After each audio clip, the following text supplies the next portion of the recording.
तो एक क्वेश्चन लिखो। क्वेश्चन मुझे क्या कहता है, अब हम यहाँ पे क्या सीख रहे हैं? अब हम यहाँ पे सीख रहे हैं ग्राफ ऑफ द टाइट्रेशन, ठीक है? Graph of the titration. तो आप ये चीज समझो कि टाइट्रेशन तो ऑब्वियसली हम ग्राफ तो पढ़ ही रहे हैं, ठीक है? Graph of the titration. अब आप ये चीज समझो कि क्या कहानी है, ठीक है? कहानी ये है कि जब हम एक स्ट्रॉन्ग एसिड और स्ट्रॉन्ग बेस मिक्स करते हैं ड्यूरिंग टाइट्रेशन, तो फाइनल रिजल्टिंग सोल्यूशन आता है pH 7। जब हम एक स्ट्रॉन्ग एसिड और वीक बेस ज्वाइन करते हैं तो फाइनल रिजल्टिंग सोल्यूशन आता है pH <7। यस और नो? फाइनल रिजल्टिंग सोल्यूशन से मेरा कहने का मतलब है सॉल्ट बनना। और जब हम एक strong base plus weak acid mix करते हैं तो फाइनल रिजल्टिंग सोल्यूशन से मेरा pH आता है >7। तो अब जब आपको इतना आइडिया लग गया तो हम ऑब्वियसली क्या करें? हम जब भी कोई इंडिकेटर देखने जाएं तो हम गूगल पे सर्च करें, भैया what is the colour change range, what is the colour range in which this indicator shows the colour change. तो जिसका भी pH <7 आ रहा है, जिसका भी कलर रेंज, तो इस वाली सिचुएशन के लिए methyl orange is a better, methyl orange is my better indicator. Yes और नो? और बाकी दो केसेस के लिए 7 से लेकर 10.3 के लिए मेरे लिए phenolphthalein is a better indicator. Are we understanding my point? क्योंकि उन दोनों में ही pH 7 से बड़ा रहता है और वही मेरा इंडिकेटर डिसाइड करता है। कंसेप्ट समझ में आया कि नहीं आया? राइट। तो अब आप ये देखो कि जब हम ग्राफ बनाते हैं, ठीक है, जब हम ग्राफ बनाते हैं, what exactly are we doing? So first of all we write a question, right? In that question, जो क्वेश्चन हमने लिखा, ठीक है, उस क्वेश्चन का हम सॉल्विंग करते जाएंगे और उससे हम ग्राफ बनाएंगे। तो सबसे पहला क्वेश्चन आप लिखो कि मान लीजिए मेरे पास क्या सिचुएशन है। मान लीजिए मेरे पास सिचुएशन है that we have 50 ml of 0.1 molar acetic acid, acetic acid, ठीक है, whose Ka is equals to 10 raised to power -5, given ये है, is titrated against 0.1 molar NaOH, is titrated against 0.1 molar NaOH solution, ठीक है जी? calculate calculate the pH of the solution after number 1 0 ml 0 ml NaOH is added. Second case, after 10 ml NaOH is added. Third case, after 25 ml NaOH is added. तो ऊपर से जो हम डालते हैं उसे क्या बोलते हैं? टाइट्रेट, है ना? जो नीचे होता है उसे क्या बोलते हैं? टाइटर या टाइट्रेट। फिर हमने क्या केस दिखा? After 40 ml NaOH is added, then 50 ml पे निकालो, देन 60 ml पे निकालो, and then 70 ml of NaOH पे निकालो। इन सिचुएशंस में हमको पीएच निकालना, ठीक है? अब आप दिमाग ये लगा लो, ठीक है, इतना समझ लो। हम स्टेप बाय स्टेप चलते हैं, ठीक है? स्टेप बाय स्टेप जब हम चलेंगे तो आप देखो, जब 0 ml NaOH डाला, मतलब बाहर से कुछ NaOH नहीं डाला, so let's have a fair idea कि बीकर लिया, बीकर में हमारे पास क्या पड़ा हुआ है? 50 ml 0.1 मोलर CH3COOH पड़ा हुआ है, ठीक है? तो अब ये सिर्फ वीक एसिड है, तो वीक एसिड का Ka जब ये टूटेगा तो केस वन में, जब हम केस वन कर रहे हैं, जब 0 ml NaOH हमने ऐड ही नहीं किया, मतलब NaOH कुछ डाला ही नहीं, तो it's pure weak acid, it's pure acetic acid. तो जब ये प्योर एसिडिक एसिड हुआ तो क्या हुआ कि मैम ये जब टूटा, so this is an equilibrium with what? CH3CO negative plus H positive. तो 0.1 मोलर जब लिया तो उसमें से कुछ X पार्ट्स टूटे, तो X और X बने, है ना? तो अब आप बताओ, X मोल्स टूटे पर लीटर, ठीक है जी? मुझे वॉल्यूम से कोई लेना देना नहीं है क्योंकि मेरे को सिर्फ कंसंट्रेशन से मतलब है। तो मैंने कहा ठीक है, इतना बना। अब यहां से अगर आप सॉल्व करने बैठोगे तो हमें इक्विलिब्रियम जहां दिख गया, हमें पता है Ka is equal to what? CH3CO negative की कंसंट्रेशन इनटू H प्लस की कंसंट्रेशन डिवाइडेड बाय CH3COOH की कंसंट्रेशन। तो ये आ जाएगा X into X divided by 0.1 minus X। Are we understanding this part? और Ka कितना है? 10 की power -5 is my Ka। Yes और no? So this comes out to be equals to X square upon 0.1 minus x. और हमें कैसे पता कि एक्स को नेग्लेक्ट करना है? तो हमने के ए बाई सी निकालना है। अगर ये वैल्यू मेरी 25 इंटू 10 की पावर -4 से छोटी आ गई तो नेग्लेक्ट कर देंगे। तो के ए की वैल्यू कितनी बताओ? 10 की पावर -5। सी कितना है? 0.1। This is equal to 25 into 10 की पावर -4। तो ये वाली ऊपर आप इंटू 10 कर दो तो ये बन जाएगा 10 की power -4 is less than 25 into 10 की power. Are we understanding this part? So we Yes, will ma'am. have 1 into 10 की पावर-4 is less than 25 into 10 की पावर-4. So you understand this x is negligible क्योंकि ये वैल्यू छोटी आ गई। तो मेरे पास ये बन गया 10 की पावर-5 is nothing but what? x square upon 0.1। तो ऊपर आपने क्या लगा दिया? 10 लगा दिया, है ना? तो जब आप इसको सॉल्व करोगे तो this value will come out to be 10 की power is going to be x square, क्योंकि 10 नीचे आ जाएगा। फिर वो नीचे आके जब हम ऊपर की तरफ लिखेंगे तो 10 की पावर-6। तो यहाँ से मुझे क्या समझा? यहाँ से मुझे समझा कि जब मैम 0 ml NaOH ऐड किया था तब मेरे पास इक्वेशन बनी थी CH3COOH is in equilibrium with CH3CO negative plus H positive. तो यू अंडरस्टैंड कि जब ये इक्वेशन बनी थी तो मेरे पास x एक ये था और 0.1 माइनस एक्स, और x हमने प्रूव कर दिया था दैट इट इज नेग्लेजिबल। अगर x इज नेग्लेजिबल इसका मतलब क्या हुआ कि x की वैल्यू आई कितनी? x की वैल्यू आ गई मेरी 10 की पावर-3, और यही तो मेरा पीएच है, यही तो मेरा H प्लस आयन कंसंट्रेशन है। बताओ। तो इसमें आपसे पहली बात तो डिग्री ऑफ डिस्टिलेशन अगर पूछ ले तो कितना टूटा? x टूटा, क्योंकि जो टूटता है वही प्रोडक्ट में कन्वर्ट होता है, divided by the concentration. Concentration कितनी है? 0.1। तो ये है 10 की पावर-3 बाई 0.1। तो ये मेरा बन गया कितना? ऊपर 10 लगा दो तो 10 की पावर-2 बन गया, which is going to be इतना परसेंट, मतलब 0.01 इज माई अल्फा। इंटू 100 कर देते हैं अगर अल्फा को तो मुझे परसेंटेज मिल जाती है, मतलब 1% डिसोसिएशन है इस एसिड की। तो मैं पहला पीएच जब निकालूंगी तो मुझे क्या मिलेगा? Minus times log of H plus ion concentration. तो पीएच यहाँ पे ये प्योर एसिड का है तो मैंने H प्लस निकाल दिया। तो माइनस टाइम्स लॉग ऑफ 10 की पावर-3, और ये वाला मेरा पीएच फर्स्ट इनिशियल पीएच निकल के आएगा बेटा 3। क्या इतनी बात समझ में? इज दिस पार्ट क्लियर और नॉट? Just tell me. ठीक बात है? ओके। अब Yes, मैंने क्या ma'am. करा? अब मैंने सेकंड केस लिया, ठीक है? This is my part 1। अब सेकंड केस में हम कर क्या रहे हैं? दिस इज माय पार्ट 1, ठीक है? Now in the second case what are we doing? So my first pH came out to be with this calculation was 3। तब था ये जब 0 ml NaOH हमने ऐड कर लिया, ठीक है? अब मैंने करा सेकंड केस। सेकंड केस में मुझे बोला गया कि भाई 10 ml NaOH ऊपर से डाल दिया, और हमें इस क्वेश्चन में NaOH की कंसंट्रेशन भी दे रखी है भाई 0.1 मिल जाए।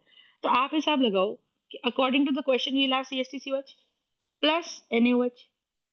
CH3COH हमने लिया है 0.1 मोलर 50 ml सोल्यूशन भी करने, ठीक है? और मैंने ये डाल दिया बाहर से 0.1 मोलर का 10 ml। तो क्वेश्चन हम ये इसलिए कर रहे हैं क्योंकि हमें ग्राफ बनाना है, और हम ये प्रोसेस समझ रहे हैं कि जब हमने रिएक्शन करा तो ये बनेगा CH3CONA प्लस साथ में बन जाएगा वाटर। तो मैंने कहा ठीक है, ये कितना बन गया? ये बन गया, ये बन गया मेरे पास कितना? 0.1 इंटू 10। तो ये वाला वैल्यू कितना आ जाएगा? ये आ जाएगा 1 मिलीमोल, क्योंकि मोलारिटी इंटू मिलीलीटर वाली वॉल्यूम। और ये मेरे पास कितना आ जाएगा? ये आ जाएगा 5 मिलीमोल। तो अब आप ये देखो होगा क्या कि मैम ये कैंसिल हो गया। 1 millimole gets consumed with 1 millimole of NaOH। तो 4 मिलीमोल्स हमारे पास बच गए किसके? एसिड के। और 1 मिलीमोल मेरे पास बन गया किसका? सॉल्ट का। क्या मेरी बात समझ में आई? तो आप ये समझो कि 4 मिलीमोल्स मेरे पास किसका बन गया? एसिड का। और 1 मिलीमोल मेरे पास बन गया सॉल्ट का। तो अब अगर मैं यहाँ से देखूँ तो मुझे एक तरह से बफर मिल गया। और बफर की फाइनल वॉल्यूम कितनी बनी मुझे बताओ? 10 ml NaOH डाला है, 50 ml सोल्यूशन था। तो टोटल वॉल्यूम जो बनी सोल्यूशन की, टोटल वॉल्यूम जो बनी वो बनी 60 ml। Are we understanding? अगर ये टोटल वॉल्यूम 60 ml बन गई तो मैंने बोला कि ठीक है जी बन गई। अब मेरे को बफर मिल गया, एसिडिक बफर मिल गया, तो मैं पीएच लगाऊंगी बफर का। पीएच ऑफ बफर का फॉर्मूला क्या होता है मुझे बताओ? PK plus log of salt upon acid. तो पीएच अगर हम निकालेंगे तो पीके कितना है? PK is basically nothing but what? 10 की, देखो पीएच हम देखो हमें के का वैल्यू दे रखा है 10 की पावर-5। तो माइनस टाइम्स लॉग ऑफ के करेंगे तो क्या बन जाएगा? -5 टाइम्स लॉग 10, है ना? तो ये बन जाएगा कितना? Minus into minus becomes +5। तो पीके की वैल्यू मेरे पास आ गई +5। So you understand कि pH here will be equal to what? 5 plus log of salt की concentration कितनी है? Salt का बना 1 millimole 60 ml में. तो concentration का फॉर्मूला क्या होता है? Moles upon volume. और वॉल्यूम हमें टोटल वॉल्यूम लेनी है. एसिड की कंसंट्रेशन कितनी होती है मुझे बताओ? It is nothing but what 4/60. तो वॉल्यूम से कोई फर्क नहीं पड़ा. तो pH की वैल्यू मेरे आई 5 plus log of 1/4 which is nothing but 5 plus log 1 minus log 4. तो आप अगर ध्यान से देखो तो ये कितना है? 5 प्लस log 1 की वैल्यू 0 है. log 4 की वैल्यू कितनी है बताओ? 2 टाइम्स log 2 मतलब मोटा मोटा 0.6 0.6 या 6020 टू बी मोर प्रिसाइज. तो now this value comes out to be 4. तो आप देखो बेस डाला 10 ml डालते ही पीएच बढ़ के कितना हो गया? 4.4 हो गया. सो माय सेकंड केस में जो मेरा पीएच निकल के आ रहा है वो 4.4 है. तो एकदम 3 से पीएच हुआ 4.4 एकदम. ठीक है. फिर देखो, फिर हम सेकंड केस लेते हैं. तो सेकंड केस में pH is 4.4. Keep a record. ठीक है, एक टेबल बना लो ऐसे करके और उस टेबल पे आप ऐसे लिखो. क्या लिखो? Volume of NaOH added and pH of solution. तो जब 0 ml ऐड किया था तो पीएच वाज 3. जब 10 ml ऐड किया तो pH came out to be 4.4. ठीक है. अब देखो, तो इस तरह से एक टेबल बना लेंगे अभी. ठीक है, इसको मैं फर्स्ट पेज पे बना देती हूँ. तो let's say I keep the page here. ठीक है, तो मैं यहाँ पे एक पेज बना लेती हूँ इस तरीके से और ग्राफ भी फाइनली यही बना लेंगे. तो यहाँ पहला कॉलम हमने लिखा पीएच और यहाँ हमने लिखा वॉल्यूम ऑफ NaOH. तो वॉल्यूम वाज 0 तो pH was 3. Volume was how much? Volume was 10 ml of NaOH added. ये किसका वॉल्यूम है? जो हम ऊपर से डाल रहे हैं. तो वॉल्यूम ऑफ टाइटर. तो वॉल्यूम ऑफ NaOH एडेड. तो ये मेरा पीएच एकदम से 4.4 आ गया. ठीक है. अब हम देखते हैं नेक्स्ट केस. नेक्स्ट केस में हमारे पास क्या आया? ठीक है, नेक्स्ट केस में हमारे पास क्या आया कि भाई पीएच निकालना है एट 25 ml. ठीक है. नेक्स्ट हमने क्या ऐड कर दिया है? हमने ऐड कर दिया है अपना 25 ml ऑफ NaOH. तो आप ये देखो कि मेरे पास CH3COH था. हमें इसका कंसंट्रेशन 0.1 मोलर पता है 50 ml. साथ में मैं इसमें NaOH डाल रही हूँ और ये मेरे पास है 0.1 मोलर और मैंने इसका 25 ml डाला. तो रिएक्शन हो रहा है फिर से. तो फिर से NaOH बन रहा है और साथ में वाटर बन रहा है. तो you understand what is happening कि मैम ये तो फिर से इनिशियली कितने मोल्स थे? 5 मिलीमोल्स थे और 50 ml और 25 ml मिक्स हो रहा है. तो जो मेरा फाइनल सोल्यूशन बन रहा है उसका volume, do not forget, volume भी बढ़ता जा रहा है भाई. 75 ml में बढ़ता जा रहा है. ठीक है जी. अब CH3COA बना. तो अब आप ये देखो कि 50 और ये कितना आ गया? ये आ गया 2.5 मिलीमोल्स. तो आप बताओ एक NaOH एक CH3COH को खा जाता है.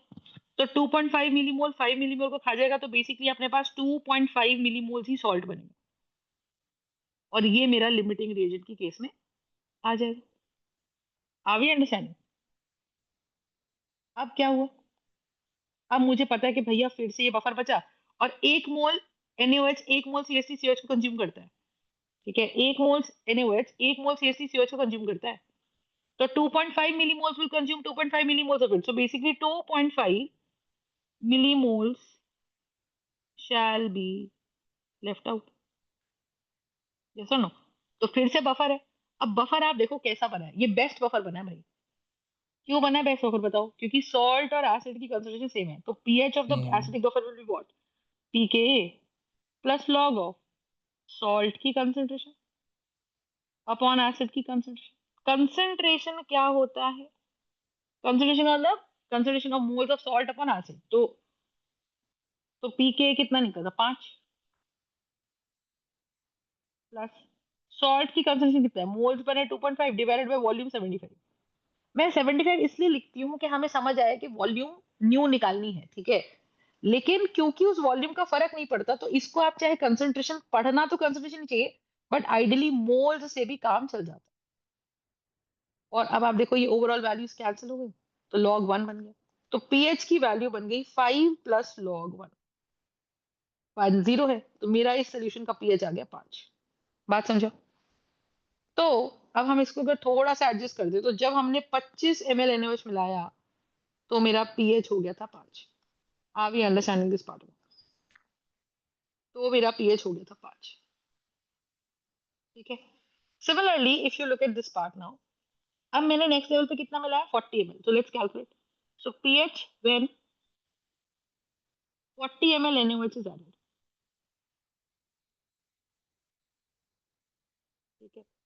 तो जब 40 ml NaOH ऐड हो रहा है, तो आप ये देखो क्या कहानी है। कहानी ये है कि मैम फिर से सॉल्व करते हैं, तो अपने पास CH3COOH है और अपने पास फिर से NaOH है, पर अब की बार दोनों का कंसंट्रेशन तो दिया हुआ था। ये क्वेश्चन में देखो, ये क्वेश्चन टाइट्रेशन का नहीं है, ये क्वेश्चन हम इसलिए कर रहे हैं कि हमें ये समझ आए कि at different stages before equivalence point, at equivalence point and after equivalence point क्या सिचुएशन बैठ रही है। ठीक है, और हमने कहा जी ठीक है, ये बनेगा CH3COONA और साथ में बन गया वाटर। तो ये मेरे पास हमने 50 ml लिया हुआ था, ये अब की बार 40 ml ही डाला है। तो आप मुझे इसको सॉल्व करो तो मोलारिटी इंटू वॉल्यूम मुझे मिलीमोल्स देते, तो 4 मिलीमोल्स आ गए, और यहाँ कितने मिलीमोल्स आ गए, 5 मिलीमोल्स आ गए। तो यू अंडरस्टैंड कि out of 5 millimoles 1 mole of NaOH is again combining with 1 mole of CH3COH। So 4 millimoles में से 4 मिलीमोल्स इसकी कंबाइन कर गए, तो 1 मिलीमोल हमारा एसिड का बच गया लेफ्ट। और ये हो गया मेरा लिमिटिंग रीजन, ये कंज्यूम हो गया, और जो कंज्यूम हो जाता है उतने ही प्रोडक्ट बन जाते हैं। तो 4 मिलीमोल्स मेरे पास क्या बन गए, सॉल्ट बन गए, क्योंकि जो खत्म हो गया वो डिसाइड करेगा कि फाइनल प्रोडक्ट कितना बनेगा। तो 1 मोल NaOH से 1 मोल CH3COONA बनता है ना। तो 4 मिलीमोल NaOH से 4 मिलीमोल CH3COONA बनेगा। टोटल वॉल्यूम कितनी हो गई सोल्यूशन की, टोटल वॉल्यूम कितनी हो गई सोल्यूशन की। 90। तो total volume here becomes 50 + 40 that becomes 90 ml। Volume से कोई फर्क नहीं पड़ा, अभी भी ये क्या है, बफर है, क्योंकि मुझे सॉल्ट मिला और मुझे वीक एसिड मिला। वीक एसिड और उसका सॉल्ट, वीक एसिड और उसका कॉन्जुगेट बेस मिला। फिर से मैं पीएच निकालती हूँ, तो पीएच बिकम्स pKa, फिर से बफर का ही पीएच का फॉर्मूला लग रहा है, plus log of salt upon acid. तो हमने कहा कि पीएच निकालो, तो पीएच इज इक्वल टू पीके। कितना है, पीके फिर से 5 है, हमने निकाल रखा है। सॉल्ट कितना है, 4/90, और एसिड की कंसंट्रेशन कितनी बची, 1/90। तो ये कैंसिल हो गया। So pH here becomes equal to 5 + log 4।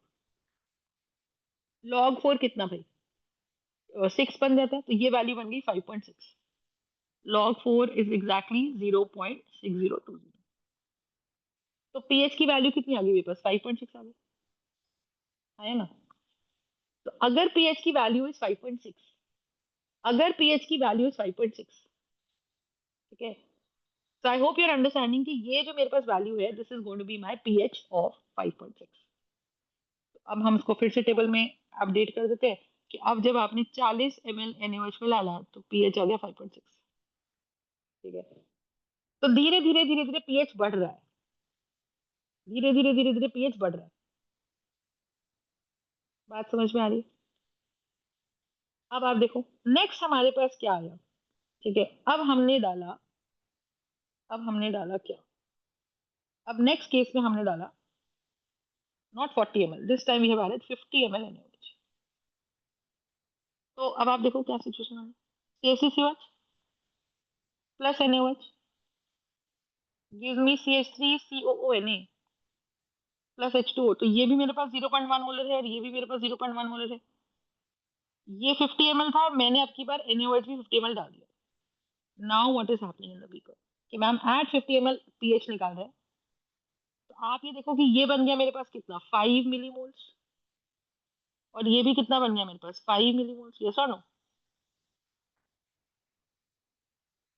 तो ये कंज्यूम हो गए कंप्लीटली, और क्योंकि एक में एक मोल के साथ एक मोल ही बनता है, तो यहाँ मेरे पास 5 मिलीमोल सॉल्ट के बन जाएंगे। आप भी अंडरस्टैंडिंग दिस पार्ट।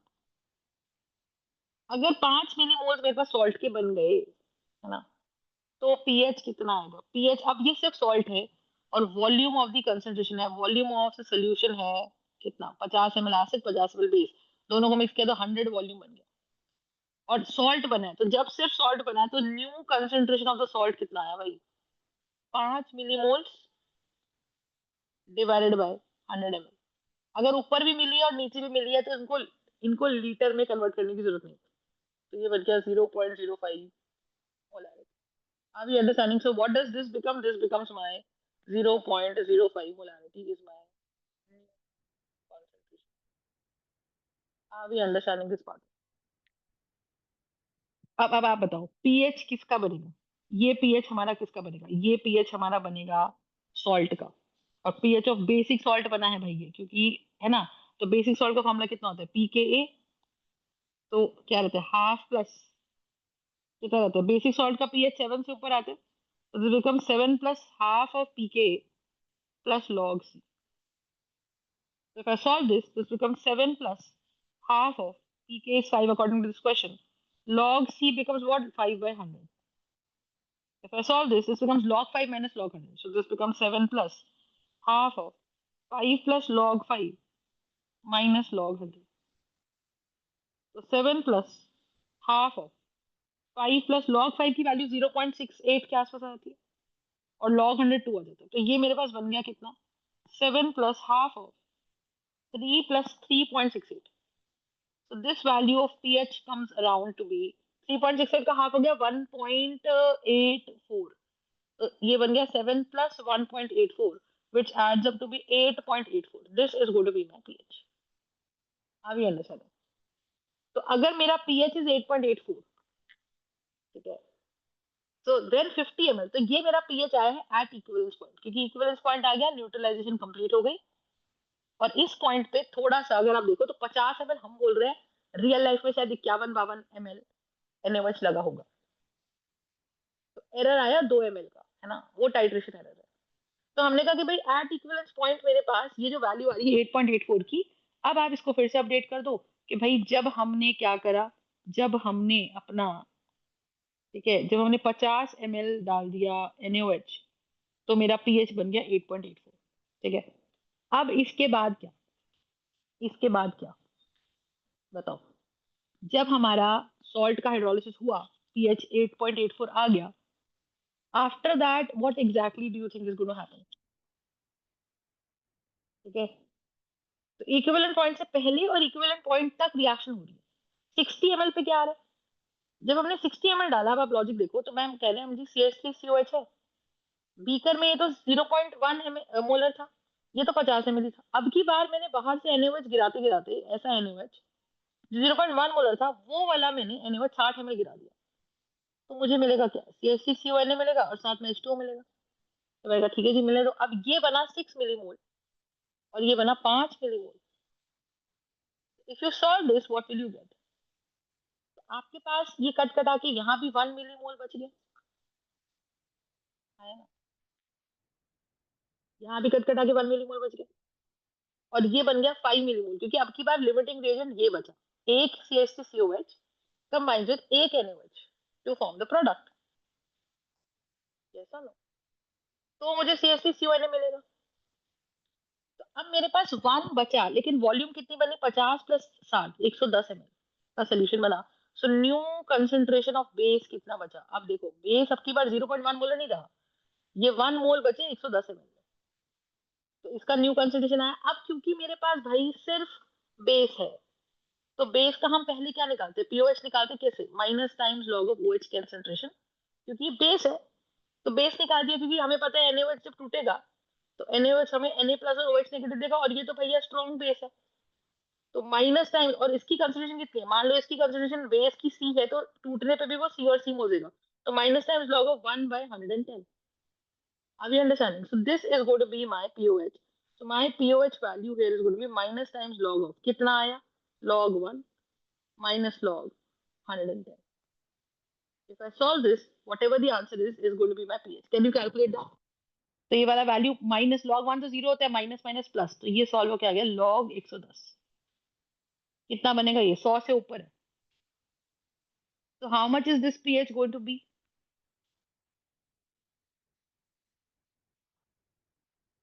बताओ, मैम लॉग 110 टू, की वैल्यू कितनी आ रही है, मैम log 110 तो 2 आ रहा है, 2.04।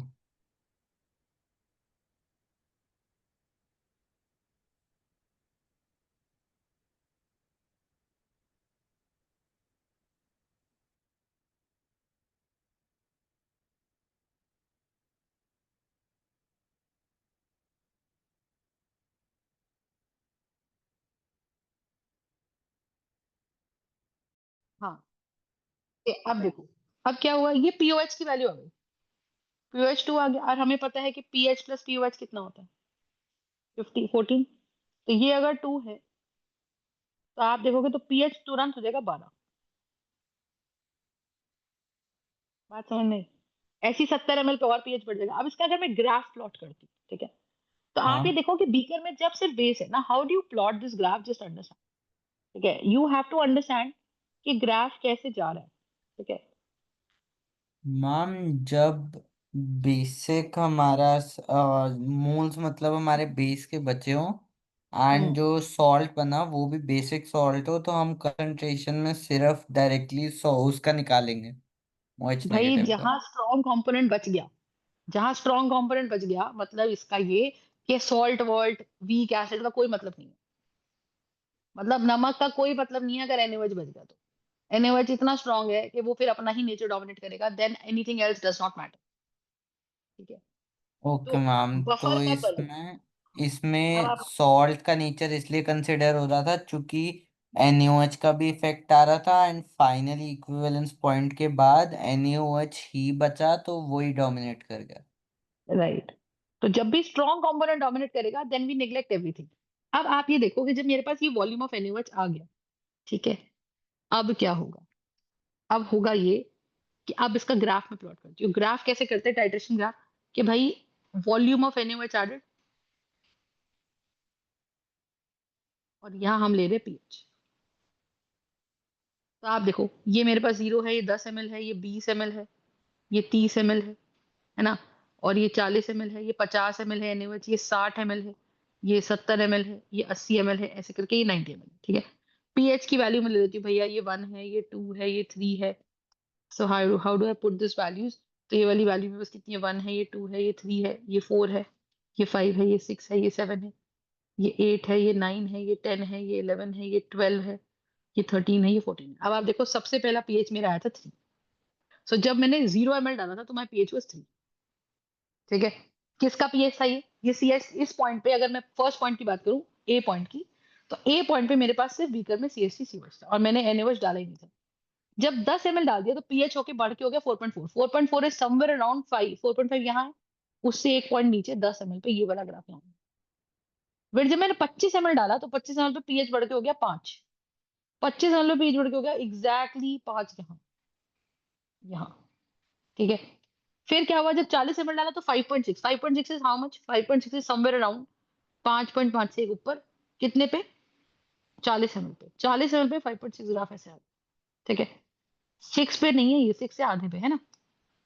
अब आप देखो, ठीक है, अब देखो उसके बाद क्या हुआ, 50 ml पे क्या हुआ, 8.84, 8.84 यहाँ, 8.84 समवेयर हियर। तो 50 ml पे 8.84 कम समवेयर अराउंड हियर, ठीक है। उसके बाद क्या हुआ, फिर आया 60 ml पे सीधा pH आ गया 12, 60 ml पे pH आ गया एकदम एग्जैक्टली 12, ये वाला पॉइंट, ठीक है। तो समवेयर अराउंड 60 ml पे pH इज एग्जैक्टली हियर। अब ग्राफ की शेप देखो, आप ग्राफ की शेप कैसी है, यहां से ये और फिर ये, समझ लो। तो if you look at this straight part, ये स्ट्रेट पार्ट यहां से लेके यहां तक, ठीक है। तो जब 8.84 आया था वहां, ये इस पॉइंट पे जहां के बाद तुरंत इंक्रीज आता है, मतलब ये वो पॉइंट है जहां प्योरली सॉल्ट बन गया कंप्लीटली। और जब ये कंप्लीट सॉल्ट बन गया तो हम इसलिए करते हैं कंप्लीटली सॉल्ट इसको, कि भाई अब क्या हो रहा है कहानी देखो। हम इसको कंप्लीटली सॉल्ट में कन्वर्ट इसीलिए करते हैं क्योंकि व्हाट इज हैपनिंग कि मैम इसके बाद पीएच तुरंत बढ़ा। तो ये जो ग्राफ हम ऐसे देख रहे हैं, ये जो एरिया है, this part is representing buffer, बात समझ में। और ये वाला part is representing pure acid, इस एग्जांपल के हिसाब से। ये कब है, जब बीकर में नीचे एसिड है, और यहाँ पे हम जनरली उसकी वॉल्यूम लेते हैं जो ब्यूरेट में होता है, तो ब्यूरेट वाला लिक्विड लिया जाता है, यानी कि वॉल्यूम ऑफ टाइट्रेंट। तो basically it is the graph of pH versus volume of titrant जो ऊपर से डाला जाता है। How we understanding this point? तो ऐसा सा ग्राफ बनता है। और अब आप देखो जब आप 70 ml डाल दोगे तो पीएच और बढ़ जाएगा, विच वुड मीन कि pH will be again this value. तो आपका ये ग्राफ इस तरीके से हमारा बनता है। तो ड्यूरिंग द बफर फॉर्मेशन आप देखो पीएच में कोई खास चेंज नहीं आया। यहाँ पे पीएच था अपने पास कितना 4.4, फिर हो गया 5.6, फिर हो गया 5, फिर हो गया 5.6, इतना ही बढ़ा। तो एक भी नहीं बढ़ा प्रॉपर्ली, 1.2 बढ़ा। तो तो ड्यूरिंग द बफर, बफर का तो काम ही है ये to resist the change in its pH. Are we understanding? अगर वो अपने पीएच में चेंज रेजिस्ट करता है, ठीक है, तो हम क्या बोलेंगे कि भाई वो टाइट्रेंट का ग्राफ है। So this is the concentration, this is actually how this graph works. तो जब भी ये स्ट्रेट एरिया आ रहा है ना, मतलब वहां सॉल्ट बन रहा है। तो ये ग्राफ अगर ऐसा आ गया और पीएच बढ़ता हुआ नजर आ रहा है, देखो बढ़ते हुए पीएच का मतलब ये है कि आप सोल्यूशन में ऊपर से बेस डाल रहे हो। तो ये भी समझ में आना चाहिए कि भाई this is a graph of. और देखो जब भी हम टाइट्रेशन लिखते हैं, ठीक है, जब भी हम टाइट्रेशन लिखते हैं तो आप ऐसे समझो मैंने लिखा वीक एसिड वर्सेस NaOH। तो जो बाद में लिखा जाता है ना टाइट्रेशन, हम ऐसे लिखते हैं titration weak acid versus NaOH। तो जो बाद में लिखा जा रहा है वो ऊपर से डाला जाता है। तो बाद में लिखा हुआ जो लिक्विड है वो ब्यूरेट में लिया जाता है, और जो पहले लिखा हुआ लिक्विड है उसको हम बीकर में लेते हैं नीचे की तरफ। तो ये ब्यूरेट वाला ऊपर रहता है और धीरे धीरे गिरता है, और बीकर वाला नीचे रहता है। और जब हम रियल टाइट्रेशन करते हैं उसका बेसिक पर्पज है कि जो ब्यूरेट में है, जो ऊपर है, उसकी कंसेंट्रेशन आप कैलकुलेट करो। फिर कंसेंट्रेशन कैलकुलेट करने के बाद इक्विवेलेंस पॉइंट निकालो। इक्विवेलेंस पॉइंट निकालने के बाद आप ये देखो कि भाई हर वॉल्यूम पे, हर वॉल्यूम जितनी डाली पीएच कितना बना, कितनी डाली पीएच कितना बना, ठीक है। तो लैब में जो अच्छी लैब्स होती है वो इतना झमेला नहीं करती, वो मैथमेटिकल कैलकुलेशन हम लोग कर रहे हैं। वहां पे उनके पास एक पीएच मीटर होता है। ये जो पीएच मीटर होता है ना, वो पीएच मीटर में एक इस तरह से जैसे सोल्डरिंग के दौरान एक मटेरियल होता है। तो वो उसको उस लिक्विड में डिप करते हैं और वो pH meter is connected to a device. तो वो उस डिवाइस के अंदर सीधा सीधा पीएच वैल्यूज आ जाती है। तो हम नापते रहते हैं, तो हम नापते रहते हैं। तो जहां हमने पीएच लिखना शुरू करा, हमने कहा अभी हमने 10 ml गिरा दिया इसके अंदर ब्यूरेट से NaOH, तो पीएच कितना आया। फिर हमने 20 ml गिरा दिया, फिर 30 ml गिरा दिया। तो वहां पे लैब्स में, फार्मा लैब्स में इतना प्रॉब्लम नहीं होता, ठीक है। बट जब हम actually we are trying to plot it on the graph, so then we see कि हाँ जी ग्राफ इस तरीके से हमारा बना। कंसेप्ट समझ में आया कि नहीं आया बताइए? Is this part clear? फंडा समझा कि नहीं समझा बताइए? Yes ma'am. ठीक है। तो बफर बन रहा है कहां से कहां तक, यहां तक। ये चीज अगर अपने को समझ आ रही है, so then we can solve these kind of questions, ठीक है।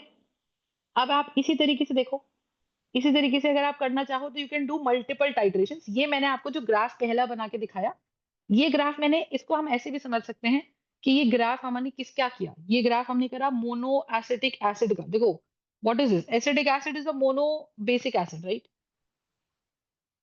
It's a mono basic acid. मान लो मैं नीचे की तरफ कोई वीक एसिड H3PO4 टाइप ले लेती, ये H2CO3 टाइप का वीक एसिड ले लेती। तो ये वीक एसिड है पर ये डाई बेसिक है। तो फिर ग्राफ कैसा बनता? ऊपर से हम NaOH ही डाल रहे हैं, ठीक है।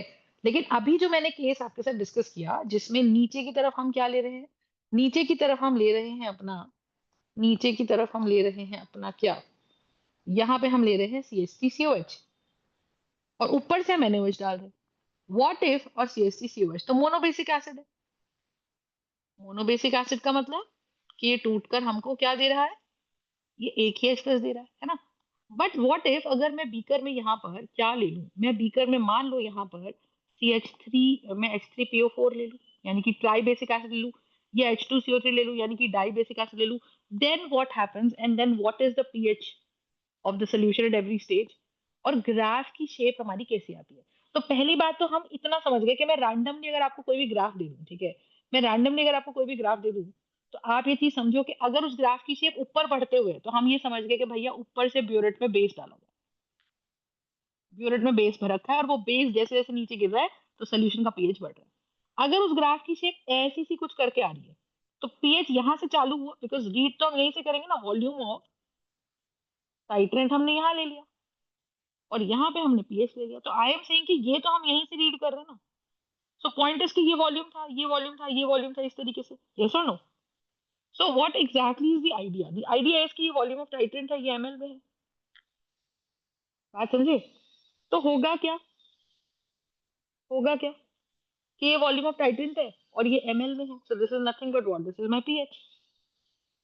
तो आप ये चीज समझो कि ये जो पीएच अपने पास है, ये ग्राफ पीएच घट रहा है, मतलब ऊपर से जो लिक्विड डाला जा रहा है वो एसिडिक होगा। अगर वो सोल्यूशन एसिडिक होगा तो वो पीएच को क्या करेगा, वो पीएच को डिक्रीज कर देगा। तो हमें पहली बात ये समझनी है कि ग्राफ अगर हम देख रहे हैं तो ग्राफ ऊपर बढ़ता है तो बेस डाल रहे हैं, ग्राफ नीचे जाते जा रहा है तो हम एसिड डाल रहे हैं। Are we understanding this part? Basic funda समझ में आया कि नहीं आया? यस ना। ठीक है, so this is one idea, right?